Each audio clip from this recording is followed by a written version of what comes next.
todos, bienvenidos a una nueva edición de Diálogo. Les saluda Teng Ying desde nuestro estudio en Beijing. El desarrollo de infraestructuras de China ha tenido avances significativos en los últimos años, ya sea en lo referente a los ferrocarriles, las carreteras, los aeropuertos, el acceso a agua limpia y la electricidad o a la penetración de Internet. Al mismo tiempo, la cooperación en este sector de China con otros países y regiones ha dado frutos que benefician a las personas. Para conversar acerca de la infraestructura de China y de los proyectos de cooperación del país asiático con América Latina, hoy tenemos el inmenso placer de contar con la presencia en línea del doctor Enrique Dussel Peters, profesor y titular en la División de Estudios de Posgrado de la Facultad de Economía de la Universidad Nacional Autónoma de México, la UNAM. El profesor Dussel también es coordinador del Centro de Estudios China-México de la Facultad de Economía de la UNAM y coordinador de la Red Académica de América Latina y el Caribe sobre China. Bienvenido, profesor. ¿Qué tal? Un placer estar de nuevo en el programa y gracias por la invitación. Para empezar, hablemos de China. ¿Cómo evalúa usted los ajustes y actualizaciones de las operaciones ferroviarias en China, considerando que la construcción de ferrocarriles siempre ha sido un proyecto altamente valorado y que China actualmente tiene la red de trenes de alta velocidad más extensa del mundo? Mira, es el tema, yo te diría en general, de infraestructura en China y específicamente el sistema ferroviario, es un tema, sobre todo desde una perspectiva latinoamericana, todavía me parece que insuficientemente comprendido. Personalmente me parece uno de los temas más apasionantes desde una perspectiva socioeconómica, ¿no? Por un lado, yo te recuerdo, según las propias autoridades chinas, China hoy en día cuenta con una muy sofisticada red y probablemente con la red más amplia internacional comparada con cualquier otro país de casi 150,000 kilómetros, lo cual es realmente llamativo, ¿no? Un segundo aspecto, y de nuevo estrictamente sobre el tema de la red ferroviaria, es que ha crecido en forma muy importante el tema ferroviario y la conexión de más de 500 ciudades en China de un sistema ferroviario rápido, ¿no? Y yo destacaría un tercer elemento que me parece significativo, que es que desde 2020 las autoridades chinas han planteado que en un lapso de 5 años el sistema ferroviario debiera crecer en un 33%, es decir, estamos hablando no solo del sistema ferroviario más grande, sino que además el que más rápido está creciendo.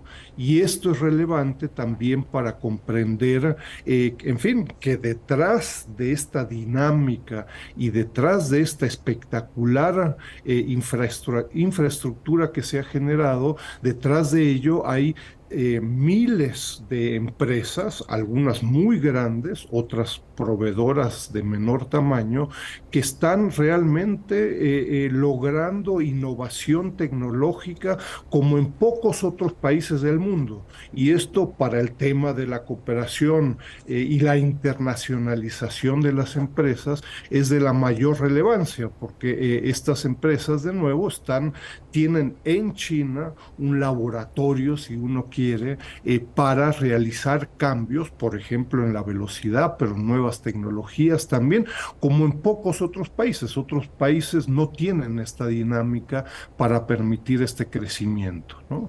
Sí, y además de la construcción de ferrocarriles, según sus observaciones, ¿qué logros destacados ha obtenido este país asiático en el campo de la infraestructura en los últimos años?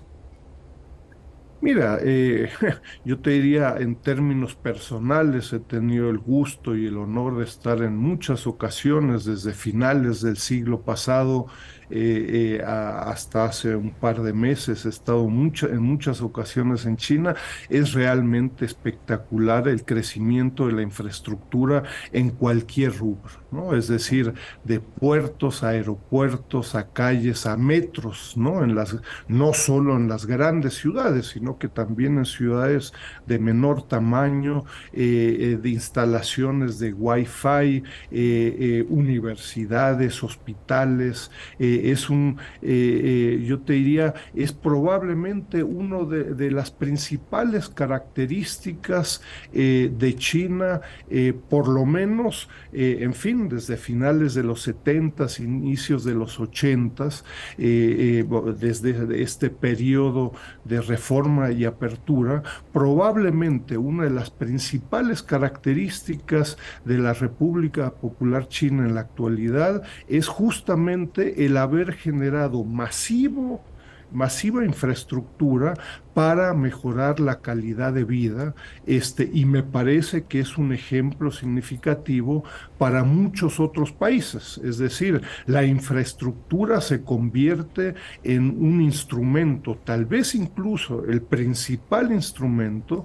para mejorar la calidad de vida de la población en general, específicamente en China, y después también, por ejemplo, para aspectos tan significativos como la erradicación de la pobreza en muchos casos, ¿no? Entonces, yo te diría que no hay probablemente tema o aspecto específico de la infraestructura que no haya crecido, no desde la década de los 70 del siglo pasado, sino que en los últimos 10 o 15 años en forma muy impresionante, y hoy en día China cuenta con una infraestructura comparable o superior a cualquiera de las principales 10 economías del mundo.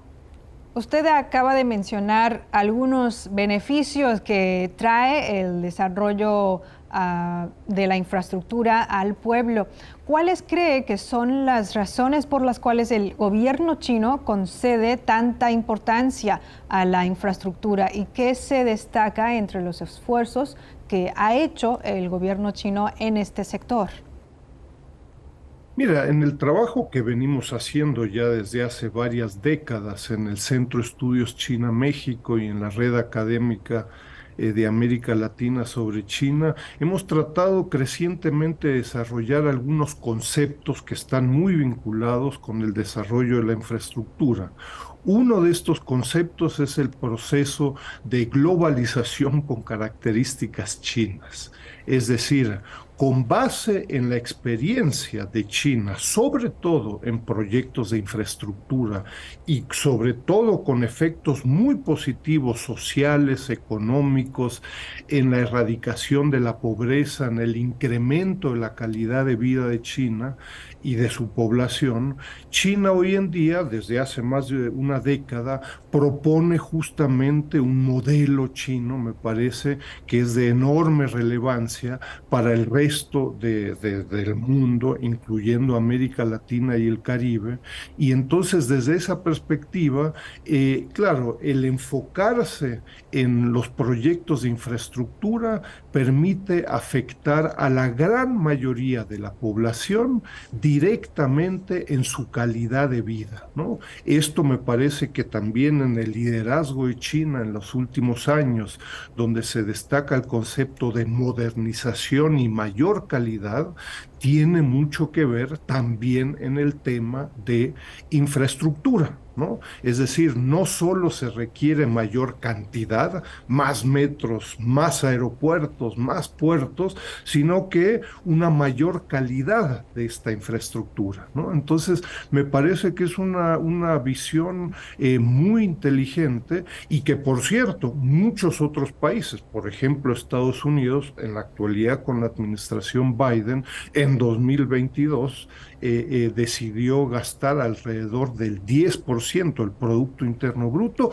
en infraestructura y reconociendo que la infraestructura de Estados Unidos hoy en día no está al nivel de la de China. ¿no? Entonces, China hoy en día es un modelo a seguir, no solo para otros países en vías de desarrollo, sino que también por parte de la Unión Europea, Estados Unidos y muchos otros. En general, ¿qué impacto, según usted, tiene la construcción de infraestructura en el empleo y el crecimiento económico? ¿Y cómo impulsan estos proyectos el desarrollo de industrias relacionadas y fomentan el crecimiento económico regional? ¿Qué impacto concreto tiene en la mejora de la calidad de vida de las personas? Mira, el impacto es muy significativo, de nuevo resultado de una estrategia de muy largo plazo, es decir, concentrarse en la infraestructura como el núcleo de un modelo de desarrollo que ofrece beneficios a su población en forma directa, ¿no? La infraestructura son cientos de actividades, de nuevo, de puertos, aeropuertos, carreteras, hospitales, universidades, metros, son miles de actividades. Y Claro. desde una perspectiva de cadenas globales de valor, en donde cada una de estas actividades tiene segmentos, lo que permite esta especialización es que empresas chinas desarrollen tecnologías, desarrollen conocimiento en el corto, mediano y largo plazo. Después de muchas décadas de especialización, algunas de estas empresas se convierten de pronto en multinacionales, ¿no? Y con posibilidades de realizar los mismos proyectos de infraestructura, por ejemplo, ferroviarias, ¿no? Pero que ya vienen desarrollando durante décadas en un mercado extremadamente dinámico, a diferencia de otros mercados. Eso implica que, por ejemplo, la construcción y sectores vinculados a la infraestructura que representen alrededor del 25% del Producto Interno Bruto de China. Eso es una participación realmente muy alta en comparación a muchas otras economías, de nuevo resultado de décadas de políticas, ¿no? Entonces, alrededor de un cuarto de la economía china depende de estos proyectos de infraestructura. Y yo te recuerdo también que, claro, medidas y políticas por parte del gobierno central, por ejemplo, políticas para fortalecer a la economía, en las últimas décadas, en muchas ocasiones, han iniciado con financiamiento y con nuevas iniciativas justamente a través de proyectos de infraestructura. Y esto se ha hecho a nivel local, en provincias y ciudades, y también a través del gobierno central. Entonces, en fin, ha sido un sector que ha generado tecnología, que ha generado empleos, que ha generado conocimiento y que ha logrado, en algunos casos, generar empresas multinacionales, públicas y privadas chinas, que hoy en día son crecientemente conocidas, en fin, en Asia, en Europa, en América Latina y en muchos otros lugares. Entonces me parece que es de nuevo una visión diferente del desarrollo económico en el corto, mediano y largo plazo, diferente a muchos otros países, por ejemplo, en la Unión Europea y en Estados Unidos, y donde estos países están reconociendo que esta China tiene enormes bondades y beneficios. Bueno, ya lo ha mencionado usted un poco. Vamos a adentrarnos un poco a ello, a la contribución de China a otras regiones del mundo. ¿Usted considera que la experiencia y las políticas de China en la construcción de infraestructura tienen algún valor para otros países o regiones? ¿Ha habido países o regiones que se hayan beneficiado de estas experiencias? El valor es muy significativo, ¿no? Con base de nuevo en el trabajo que hemos venido realizando en las últimas décadas, nos parece que este modelo que está planteando China es diferente al modelo de otros países, a la globalización desde mediados del siglo pasado, sobre todo bajo el liderazgo de Estados Unidos, que se enfoca en la liberalización del comercio y del capital. Acá tenemos otra propuesta con base en proyectos de infraestructura, ¿no? Y con efectos en la población, en la calidad de vida, para erradicar, entre otras cosas, la pobreza. En países y en regiones como en América Latina, yo te recuerdo, las necesidades de inversión en proyectos de infraestructura son enormes, ¿no? Según la Comisión Económica para América Latina y el Caribe, la CEPAL, América Latina y el Caribe debiera estar invirtiendo alrededor del 6% de su Producto Interno Bruto en proyectos de infraestructura. Y en la última década, también resultado de la pandemia del COVID-19, la inversión fue inferior al 2%. Entonces hay una enorme brecha entre la necesidad de invertir en infraestructura y la realidad. Entonces, desde esta perspectiva latinoamericana, el caso de China es muy contundente en aras de priorizar la infraestructura, y me parece que con ejemplos muy concretos, ¿no? De nuevo, de hospitales a universidades, a metros, etcétera, etcétera. Sí, y para compartir más detalles sobre la cooperación entre China y América Latina, que a pesar de los impactos que ha dejado la pandemia, América Latina también ha experimentado un rápido desarrollo en diversos campos. Usted ha seguido y ha estudiado los proyectos de cooperación en infraestructura entre el país asiático y los países latinoamericanos en los últimos años. Cuéntenos acerca de ello y cuáles son y cómo son las formas de colaboración. Mira, venimos analizando el tema de los proyectos de infraestructura de China en América Latina desde hace más de un lustro. Desde 2020 publicamos anualmente un monitor de la infraestructura china en América Latina, con varias publicaciones en español, en chino, en inglés, entre otros. Y el desarrollo ha sido muy dramático. Imagínate, hasta 2022 China ha realizado 228 proyectos de infraestructura de Argentina a México, por un monto de más de 105.000 millones de dólares, y ha generado más de 720.000 empleos en sectores muy diversos, ¿no? Hidroeléctricas, proyectos de transporte público eléctrico. Justamente es bien interesante cómo los proyectos de infraestructuras, después de décadas de implementar estas infraestructuras en China, sí, nos encontramos con parques fotovoltaicos en Chile, en Argentina, en Brasil, en México, entre muchos otros, ¿no? Entonces tenemos una dinámica muy significativa en México. Un trayecto, el Tren Maya, es uno de los principales proyectos de infraestructura en México. Una parte, no todo el proyecto, se está realizando a través de una empresa china ferroviaria, justamente las que vienen justamente creando esta red ferroviaria de la cual hablábamos al principio del programa.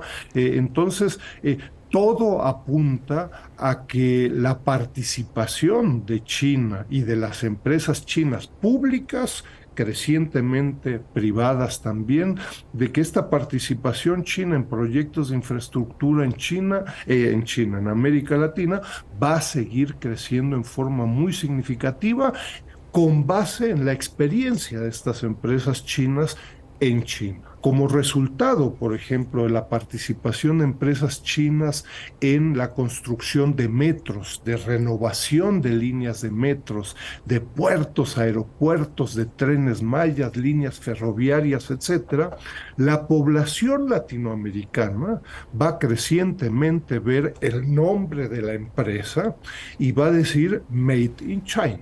¿no? Y esa va a ser una prueba de fuego, yo te diría, ante la población latinoamericana. Mi expectativa es, por supuesto, que estos proyectos funcionen 24 horas, 365 días al año, y esto va a tener un impacto en la percepción de China en América Latina muy significativa. Imagínate si cientos de millones de personas en Sao Paulo, en Caracas, en México, etcétera, están usando esta infraestructura china, la población latinoamericana va a plantearse, pues esto funciona, ¿no? No requiero acá de un alto discurso ideológico de ningún presidente, el Made in China y usarlo todos los días me va a ser suficiente para decir esto está funcionando. La percepción de la población va a ser muy significativa en la relación con América Latina y China.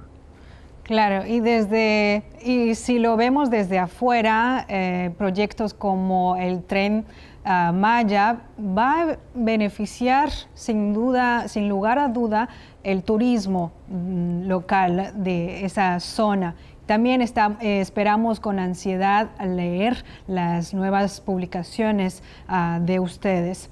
Creo que para la siguiente pregunta ya nos ha dado una respuesta afirmativa, pero a ver si nos podría ofrecer más detalles para la región latinoamericana y caribeña. ¿Cree usted que la experiencia y las políticas de desarrollo de infraestructura de China son una referencia positiva en el crecimiento económico y la integración regional? Yo respondería definitivamente con un muy positivo sí, ¿no? De nuevo, los proyectos de infraestructura que América Latina y el Caribe requiere, de agua, saneamiento, proyectos urbanos, ferroviarios y muchos otros, no son proyectos en diseño, ¿no? O teóricos o conceptuales, sino que son proyectos que se han venido realizando en Chongqing, en Datong, en Tianjin y en docenas y cientos de ciudades en China, ¿no? Es decir, el que no crea en la capacidad de estas empresas, pues bueno, es muy fácil o verlo por internet o visitar las ciudades, ¿no? Es decir, los trenes rápidos son rápidos y funcionan entre las grandes ciudades de China, y el que no lo crea, bueno, pues que visite China y se suba a uno de estos trenes, ¿no?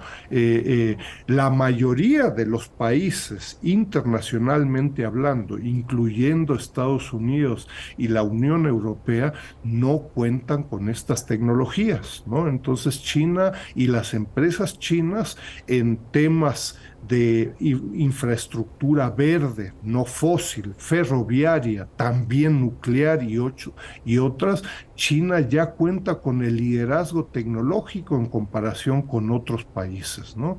Entonces me parece que lo que estamos siendo testigos es cómo China se integra a nuevos proyectos de infraestructura que hace 10 o 15 años hubiera sido completamente impensable, ¿no?